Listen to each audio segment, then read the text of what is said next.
Good morning, parents. Thanks for joining us for Coffee and the Word, where we talk about the Bible, everyday life, and parenting principles. We've been talking about what it means to be spirit-filled, and specifically one flesh. And we've been stuck on communication for a few days, and we are going to hopefully spend 2 more days wrapping it up with one topic, talking about our love languages.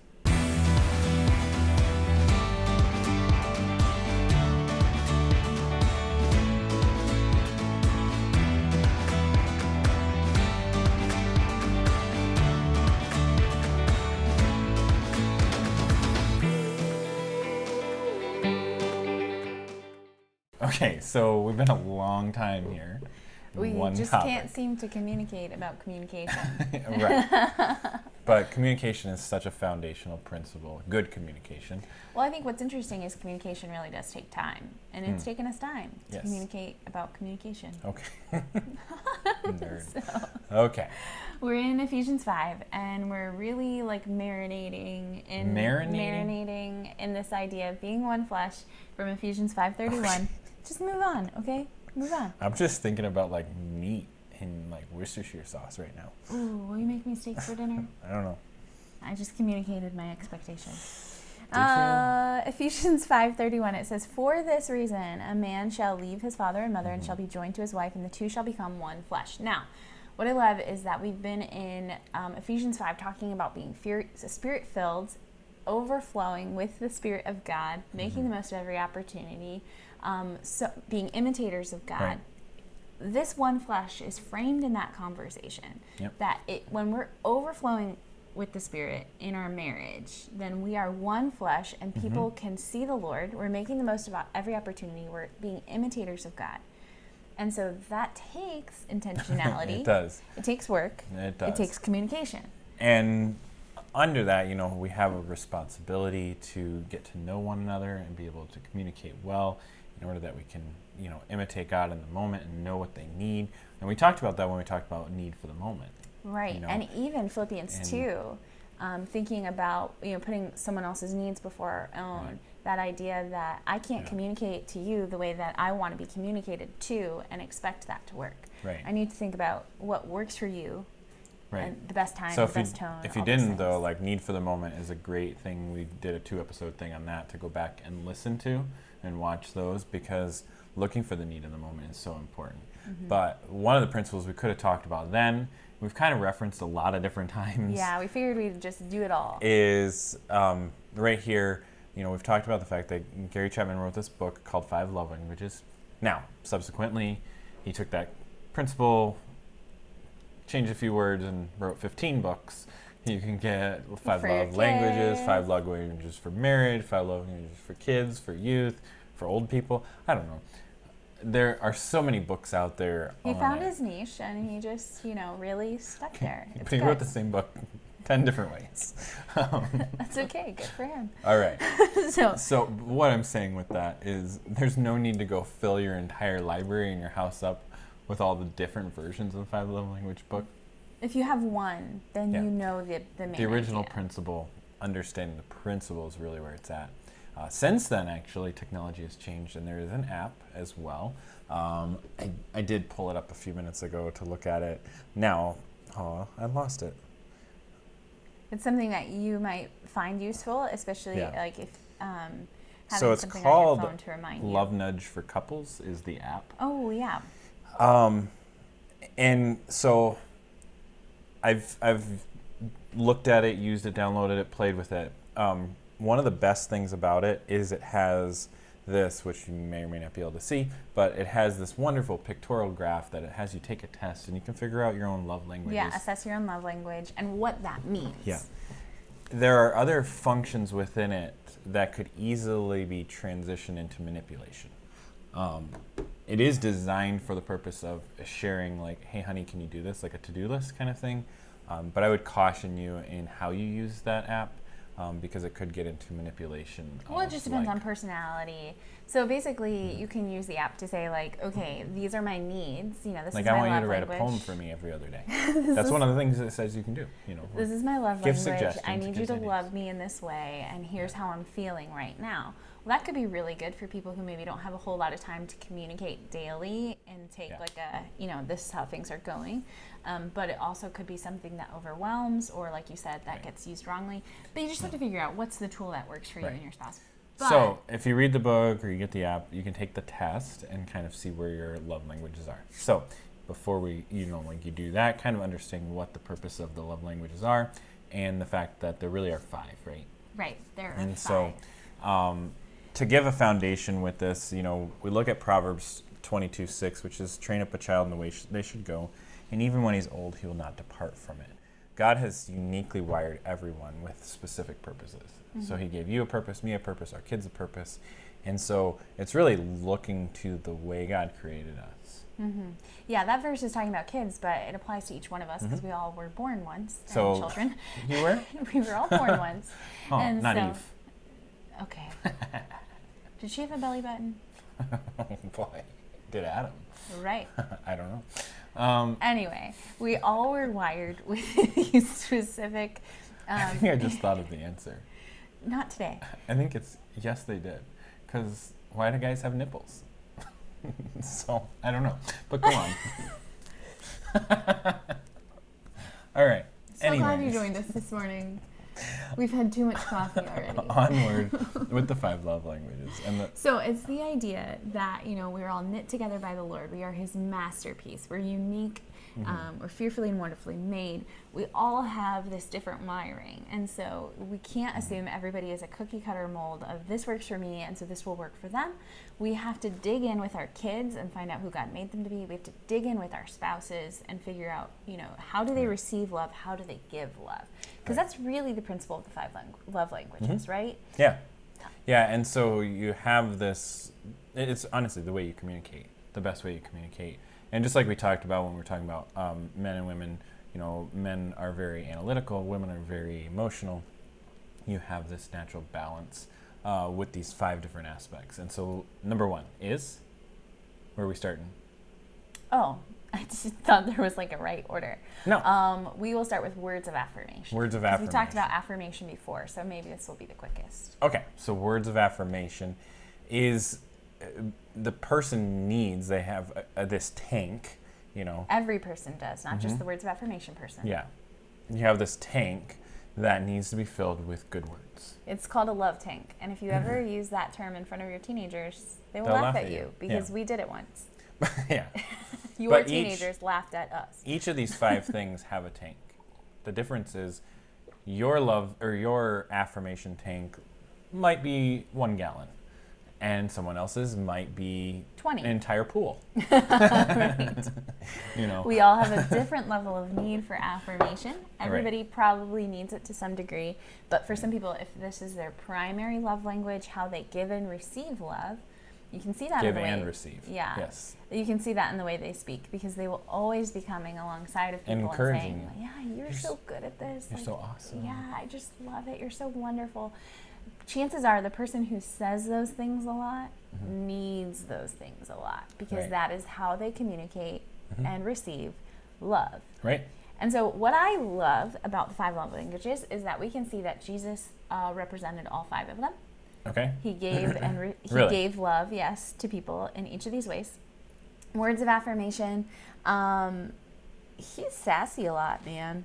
Sometimes Jesus does not affirm when he needs to correct. But the moments when he does affirm are so powerful. So when I was thinking about this in Jesus, I thought about Peter, who messes up a lot. Jesus asks this question. The disciples are talking and they're saying, people are saying that you're all these things. I have no idea where she's going with this right now. That's what's happening. She's explaining to me what she's explaining to you. So the disciples are talking and they're saying, like, Jesus, people are saying all these things about you. And Jesus asks the question, but who do you say that I am? Do you know this passage? Yeah. And so Peter says... I've read the Bible before. You have? Once or twice? Once or twice. Okay. So Peter says, you are the Christ, the Son of the living God, which is, of course, the right answer. You're not all these things that everyone else is saying. And Jesus says to him, blessed are you, Simon Bar-Jonah, because flesh and blood did not reveal this to you, but my Father who is in heaven. Like, what a moment for Peter. When Jesus is like, oh, Peter, You are blessed. Like, God gave you that answer. Like, those are affirming words. Mm-hmm. And for Peter, who's going to mess up, who's going to deny Jesus, who's going to run away, but then he says, you're going to be the rock of my church. Right. Like, he's building these things up in Peter. Peter needed affirmation. Well, and the thing with this person, that this becomes their primary love language, is they need a lot, and the opposite is true as well. And so, like, if you use negatives with this person, it will crush them. Right. And that goes with all, like, that's a principle across all of these. You know, if we get to physical touch, like, physical touch to a physical touch person means a lot. But if you were to physically hit them, that negative example does a lot. Yeah, we've given this example before with our middle child. She's definitely a words of affirmation person. And you can build her up, but if somebody says something mean to her, she's crushed in an instant. And it's like you could put 19 of the 20 gallons in the tank and then say the wrong thing and empty 19 gallons all at once. And so that's why understanding your spouse, your kids, their love languages is so important. Right. Because even with this, you know, we're talking about one specific words of affirmation. Everybody needs this, like a little bit of all of them. Mm-hmm. Some of them are more predominant in a kid or your spouse. Yeah. But, you know, like words of affirmation is lower on my totem pole. But it's still important for you. But I'm saying, but if I never got it and that tank was empty, even though, like, let's just say it was my bottom one. Yeah. My least needed. If that tank was empty, I'm still needing. Yeah. You know, you're still empty in an area. And this is another way we talked about, you know, we connect as one another in the spiritual, in the physical, in the mental, in the social, and the emotional. This is another way, if we're not meeting someone's words of affirmation and they have that, they're going to go outside of us to seek that. Right. So, like, as a spouse, this gets very dangerous, you know. Right. If your spouse needs words of affirmation, as small or as big as it may be, and you're not giving it to them, they'll find someone else who will. They will, and that can easily turn into an affair. Yeah, or an unhealthy relationship with a child. And so sometimes my coffee cup was here, it was just out of the camera the whole time. Sometimes if our spouse isn't meeting our needs, you can go to your kids, especially as they get older. Because I didn't even think about that. Yeah, and you can have this unhealthy parent-child relationship where the child feels like they are parenting the parent. They're carrying a burden, or they have to go and cut mom or dad off at the pass so that they don't crush them. Right. And they start playing referee, and it's a burden our kids were not meant to carry. Well, and you had talked about the fact that a few days ago when we were talking about spiritual gifts, the need for us to work here first and then our kids, you know. And a lot of times what ends up happening there, we see it way too often, is once the kids graduate from high school or on their own, the parents get divorced because they had built their relationship around their kids or some other thing, lost the marriage relationship. Purpose, right? Yeah. And you know, now that the kids are gone, there's no purpose for us to be together anymore. There's no common bond, there's no direction or meaning because because they made it all about this out here. Yeah, well, other people and other things filling their love tanks. Yeah, you know, it's just like that intentionality about being one flesh. Like, I know we've been like staying here for a long time, right? But it's so crucial because remember, this relationship is the one that the Lord chose to model the relationship of Him with us. And so it's important that we try, not that we're always going to get it right, but that this is where we are intentional and pour a lot of effort. Right. You know? And so words of affirmation. Yep. What's number 2? Everybody needs them, but it's not everybody's primary. Number 2, gifts. Gifts. This is either 1 or 2 for me. I think 1 and 2 battle for You're back and forth. It depends on the season. Well, I think they're so close in amount that I need them. Yeah. That it all depends on which one's getting met or not. Right. Who's in lead? Because which tank is more empty? You never keep up. Okay. One of the principles with all of these, though, is that idea that the person is thinking about you when you're not around. So even Gift. words of affirmation, gifts, it's the fact that you're thinking about me, that you think enough to me to think, oh, I need to encourage you, the gift thing. This one's huge about the when you're not around. Yeah, gifts is the when you're not around. You were thinking of me. This made you think of me. Mm-hmm. I thought of you, and so I got this gift for you. I was at Walmart. I was online. These are not obligatory gifts. Yeah, the birthday gifts don't count. No.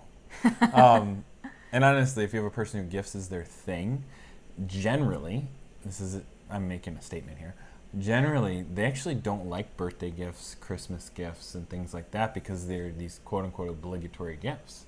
They don't, why are you doing that? That means nothing, Right.